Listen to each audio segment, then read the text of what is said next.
दत्तात्रेय, गोरखनाथ, नृसिंह, सरस्वती या सगळ्यांना अवधूत म्हणतात. पण अवधूत म्हणजे नक्की काय हो?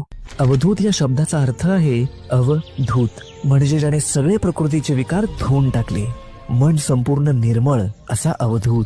अवधूत म्हणजे फक्त साधू नाही, हा तो परम संन्यासी आहे जो जाती धर्माच्या बंधनाच्या पलीकडे आहे. देहभान विसरलेला योगी, संसाराच्या मायेतून मुक्त, सतत आत्मचिंतन करण्यात मग्न तो अवधूत.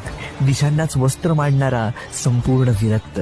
भगवान दत्तात्रेयांनी अवधूत गीता या पवित्र ग्रंथाची रचना केली. हा अद्वैत तत्वज्ञानाचा महान ग्रंथ आहे. दत्तगुरूंनी 24 गुरु केले. निसर्गातल्या प्रत्येक गोष्टीतून त्यांनी ज्ञान घेतलं. हाच खरा अवधूत भाव. अवधूत म्हणजे आकाशासारखा विरक्त आणि बंधनातीत असतो, ज्याला जगाच्या मोहमायांची पर्वा नसते. थोडक्यात अवधूत म्हणजे एक अशी उच्च आध्यात्मिक अवस्था जिथे मनुष्य सर्व भौतिक जगाच्या बंधनाच्या पलीकडे जाऊन आत्मतत्व